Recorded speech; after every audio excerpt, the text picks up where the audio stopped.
my friends, it's Becky here and welcome back to my channel and welcome back to a new video. It's already May and I realized I haven't been talking about my April books, and I had very interesting reading month in April because I altogether dealt with actually 6 books, but I only finished, I believe, 3 of them. I had 3 physical books and 3 ebooks. I had 1 DNF and I'm carrying 1 book to the next month as well, so it was quite versatile when it comes to genres as well and different authors. So I'm very excited to introduce these books to you, and then of course, as always, I would love to have a little discussion with you in the comments and to hear your favorite book of the month of April and also whether you read any of these books or not. So the usual.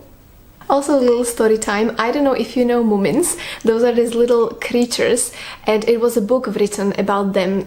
The author is from Finland and it was also done into a child series, like TV series, which also I remember my mom watching and telling me about it, and also she made us with my sister watch it when we were kids, and I very much love it. And when I was studying in Scotland, I found there 2 friends of mine who are both from Finland, from different parts, and one of them gifted me this mug, and I don't remember what was the opportunity anymore, if it was my birthday or graduation or something, but she gave me this one, and that was my friend Rina, hello, and also a couple years later my friend Julia, hello, who I know is watching videos, and she gifted me this very same mug as well in the same color, which was quite funny because I don't know if it was because they both knew I like pink or if it was just accident, but they both of my Finnish friends gifted me exactly same mug with the Moomins. So every time I drink from these cups I always think of them both, and it's quite nice because now with my partner we can drink coffee from the same mugs.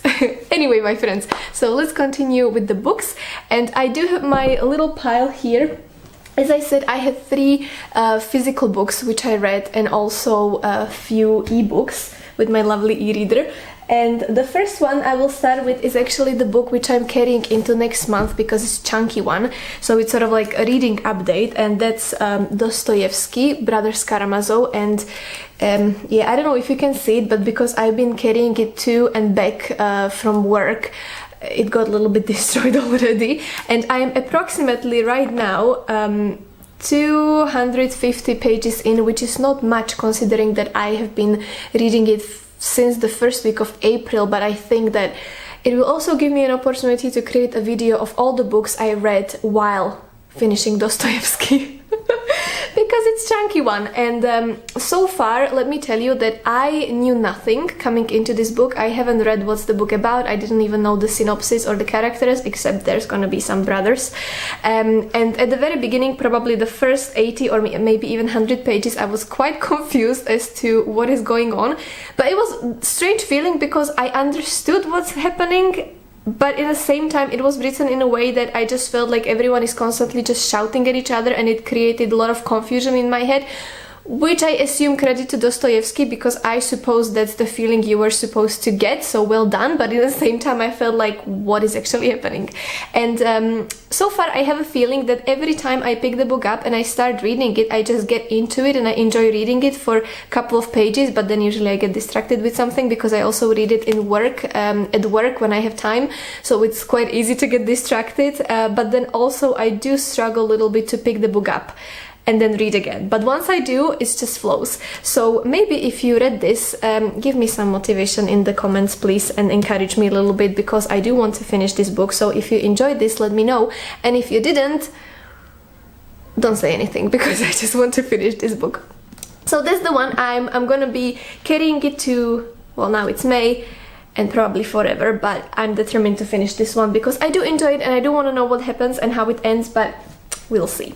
And then, my friends, I will continue with a book which I actually finished, I believe it was like first 2 days of April, because I started to read it back in March, and it's I'm a little bit scared to pronounce it because I'm not sure I'll do it correctly, but that's actually my second read by Sallly Rooney, which is very excited, to be honest with you, because at this point I finished, or I read all the books which I had on my list from the authors I want to read, so I'm hoping that the next video I'm gonna film will be the one about this well, this one, I'll show it here or here, the video and about the authors, and then hopefully I can make part 2 and just make another list, or I already have a list, but I can introduce you the list of another authors which I want to read and explore. So anyway, my friends, this was the second read by Sallly Rooney, and I must tell you, I very much enjoyed it, probably even more than Normal People, which I did like.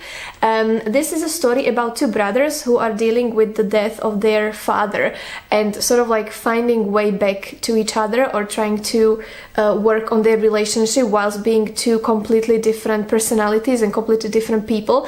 The older one, Peter, is a very successful lawyer who seemingly might have his life all together, but then internally and personally he really struggles with like mental health and also use of different alcohol and drugs and these type of things, and also navigating his relationship with different women. And then the younger brother, Ivan, he is very successful chess player, but he sort of lives in his own world in a way, and he also starts a relationship with one woman who is slightly older, so then it's also navigating within their relationship and then also trying to deal with relationship with women in their life. And must tell you that at the very beginning I wasn't a huge fan of the book, because I felt like the sentences or just the style of writing didn't really sit well with me, because the sentences were quite short. I cannot really explain it better than to a point. To me it just sounded a little bit pretentious almost like, and I just didn't like it. But then I guess I just got used to it, and then I didn't really mind. And interesting thing is that at first I enjoyed the storyline of Peter, or the older brother, a little bit more, but then that sort of changed as I was reading it, and as I got to know both brothers, my relationship towards this character sort of like changed and developed, as well as they changed and developed in the book, which I really like when it happens in the book, because it really makes you feel a lot for the characters. So that was quite interesting. And also, fun fact, Slovakia is mentioned in this book, but that's also one thing which I did struggle with a little bit. How can I say this politely? Well, I don't mean to be mean, but sometimes I came across this type of thing in books previously, or even films, and it's not only about Slovakia, but well, yeah, I might be a little bit biased, because when it happens, especially with Slovakia, I'm a little bit like, eh. But basically, my issue with this is that sometimes when Slovakia or like smaller countries, especially from Europe or even from wherever, but like smaller countries which are not that well known in the UK or in America, because to be honest with you, most of the people I personally even encountered in, for example, Scotland or somewhere else, they still don't even know that we are not Czechoslovakia anymore. So please bear in mind, we are not anymore. Like, these are two different countries right now. But anyway, so if you read a book or watch a film and they are mentioning Slovakia there, or some other whatever small country, I just feel like it would be nice if the person or the author or screenwriters or whoever would do a little bit more research, rather than just drop it there in order to make it more interesting, because this country is not that well known. They don't mention anything about the country, or they just said like, oh yeah, my father was from there, but I know nothing about this country, and that's it. And it's like, well, either then don't mention it at all, or then don't try to make it more interesting with some country you yourself did not done much of the research, and then just drop randomly 1 or 2 words in that language or in the language of that country into the book. You know what I mean? And that's one thing that kind of bothers me, that either when you're mentioning these countries, or even like, for example, some traditions taking from different countries or languages or whatever it is, well, do your research and then maybe develop it a little bit more in the story, rather than just drop it there literally in the entire book, just 1 sentence, because then what's the point really? You know what I mean? Yes, but other than that, very much enjoyed it, and I think Sallly Rooney is one of those authors I do want to keep reading her books more, and I do want to explore the writing more. And then, my friends, moving to the last physical book I was reading in April, and honestly this is the book which made it to the list of my favorite books, because this year I am determined to sort of like pick up the favorite book of the month and then do the whole video at the end of the year about 12 favorite books I read throughout the year, and this is definitely the book of April for me, or book of the month, and it's called In Writing. And I mentioned this book already in this video, and so I'm not gonna be talking about it too much, but let me tell you, if you're someone who loves writing in any form, whether it's, for example, novels or books or essays, fiction, non-fiction, whether it's journalism or whether it's screenplays or plays for theater. If you're someone who is aspiring writer, who wants to become a writer, if you're maybe studying at college or uni and trying to do writing for living, or if you're just interested and you love to read about other people's or especially other authors' processes and writing styles, this is a perfect book for you. Because Hattie Crisell is someone who worked as a journalist, and she also had this podcast which I believe had the same name, and she was interviewing different authors about their writing process. And basically the structure of this book is that she contacted them one more time, so it's not taken from the interviews, but these are the new interviews conducted, and she had 10 different questions which were answered by all of the authors. And sometimes some author would be talking about it for, let's say, I don't know, 1 page or 2 pages, and sometimes it would be just 1 paragraph or half of a page, so it varies. And the names mentioned here, those are some names, let me tell you. You can have a look. I hope that it will focus. But it's absolutely wonderful book. I absolutely loved it. If I had more tabs, I would use them, but I ran out of them because I was underlining almost every single page and just taking notes, and it just made me feel so happy. Highly, highly recommend. And then, my friends, moving to my e-reader. I always love to show you because I just love these stickers. Anyway, my friends, I will start with one DNF I had, and that was very unfortunate for me because this book and this author was actually on my list of authors I want to read, so I did have very high expectations of this, and that's Elena Ferrante, My Brilliant Friend. And I'm very sad, but I read approximately 60 or 70 pages. I don't actually remember enough. Oh, sorry, I thought it stopped recording, but no, we are still here. Anyway, so yes, I had high expectations of this, and whilst I have not read that much to be able to judge properly, and I don't even want to do it because I feel like if I read only a part of it, I cannot really say even what exactly I didn't like about the book, but I just could not get into it. I don't want to say I felt like nothing was happening because yes, it's been only 60 pages and I know it, but for some reason those 60 pages which I read just felt like I had to force myself to read every sentence. I cannot explain it. I don't know why, because I was very excited to read it, but yeah, it says 13% read. I still have it here. Yeah, and that's my DNF because I tried to pick it up more times throughout the April, but then after like 1 or 2 pages I was just like, nah, I don't really care. So that's my DNF, unfortunately. And then I had another ebook, and that was The Light We Carry by Michelle Obama. And let me tell you, I love this woman so much, and especially, like, yeah, politics, that's one thing, and I'm not gonna be really talking about it here, but her as a person, as a woman, as a human being, I very much love her, and I must say that most of the, not most, but I will say a lot of her ideas and opinions regarding relationships in general, like friendship or even relationship when it comes to marriage especially, when she talks about it, I find myself very much being on the same page with her, with some opinions on these topics, and that's also partly what she's talking about in this book, because in this book she's sharing a little bit from her life, of course, in the White House, but it's mostly about, as the book suggests, the light we carry and how we can get through let's say big changes or some difficult situations in our life that we encounter, and use what's in us, and also how to find the good and the light in other people we encounter on the way. And it's very interesting because she was also mentioning the COVID times, because that's when I'm not really sure now what year the book came out, but it was around the time she was either writing the book or all those things she is talking about in the book were happening, so the COVID is very present there. And I haven't read that many books which features COVID as much.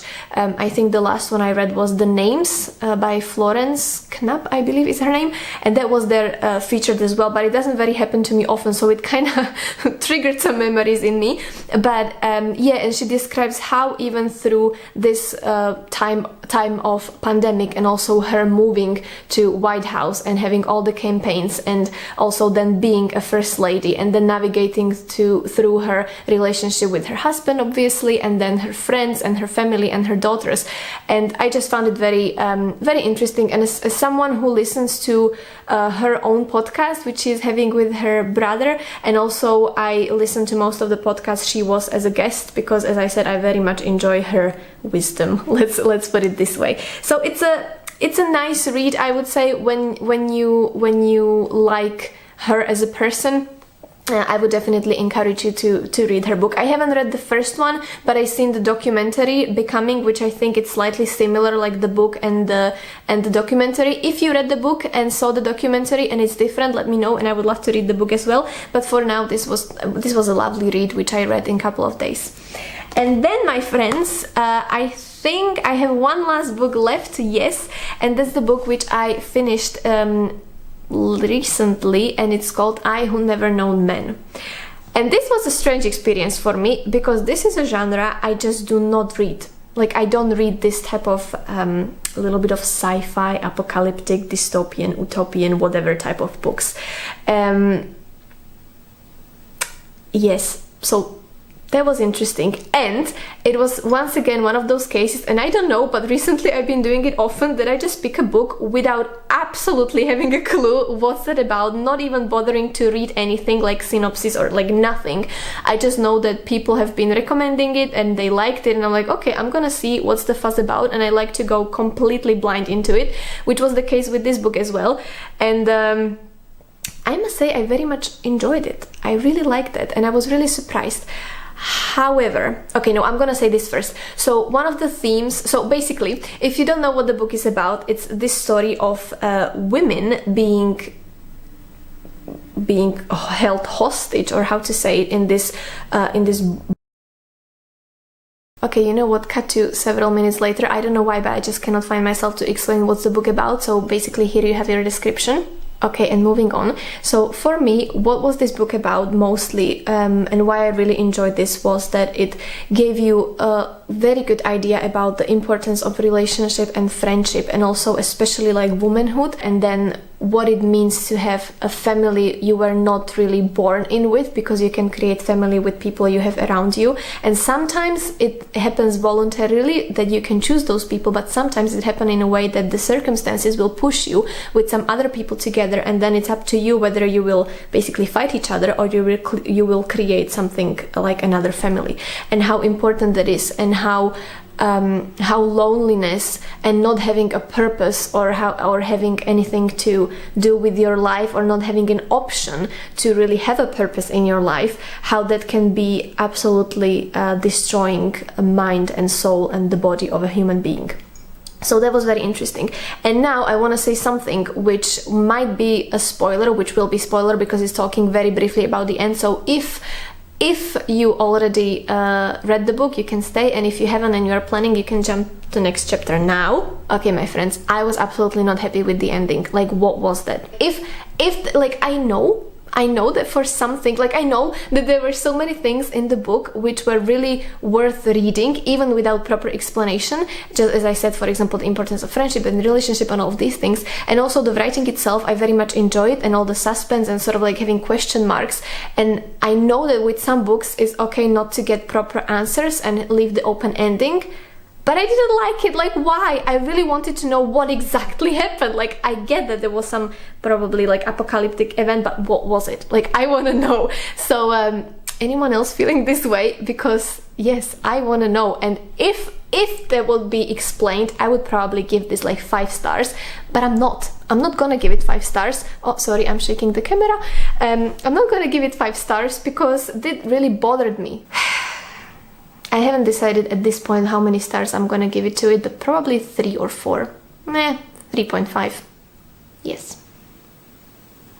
Okay, my friends, so that's it from me. Those are all the books which I read in April, and as I said, I would love to hear your favorite book of the April, and also if you read any of these books, I would love to hear your thoughts. And if you are new here and enjoyed the video, please consider subscribing, and I will see you with another video very soon. Take care, bye bye!